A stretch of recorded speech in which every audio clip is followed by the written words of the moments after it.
واحد الخبر عاجل الخوت هو الدرهم الرقمي الآن هو اللي غادي يكون في المغرب، تماشيا مع الدول الأوروبية طبعا، بالخصوص كأس العالم. يعني البنك المغربي تيقولوا بأن الدرهم المغربي غيولي بلي كارت، أي دابا من هنا لقدام اللي ما عندوش لا كارت راه عنده مشكل. بالتالي تاع الفلوس مثلا اللي مخبي شي فلوس قدام راه ما غاديش يتصرفوا ولهذا خصو دوك الفلوس يتسلموا للبنك المغربي باش يتعطاو فلوس جداد او لا كارت، ما يسمى بالدرهم الرقمي. يعني هادي واحد سيطا ميساج غوسي لاي واحد مخبي فلوس ولا شي حاجه، راه الفلوس ما غاديش يتصرفوا. وتماشيا على التعليمات ديال البنك الدولي طبعا.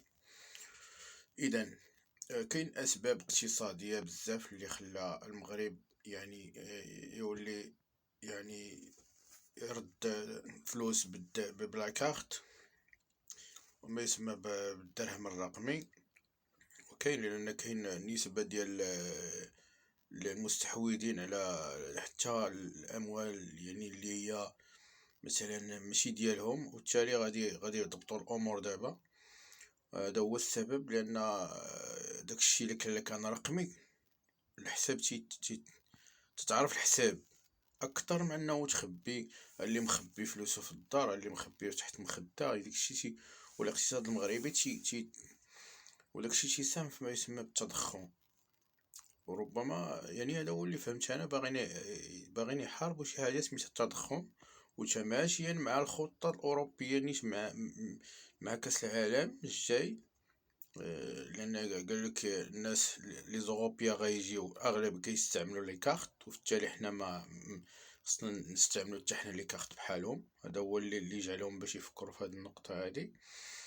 وثانيا باش يضبطوا كما قلنا شحال دخلات وشحال خرجات الكترونيا، يعني ماشي بحال غير داكشي عشوائي. وهذا هادو هما الاسباب. واللي تنصح اي واحد اللي عنده الذهب يخليه يعني من القدام الذهب يساوي الثمن، او يشري الارض والذهب مستقبلا. هما اللي غادي يقولوا الكلمه ديالهم. غادي من جهه. اذا هنا القدام الخوت اللي عنده شي فلوس يحاول يبدلهم، لان هادشي غيولي باللي كارت، غيولي الدرهم الرقمي.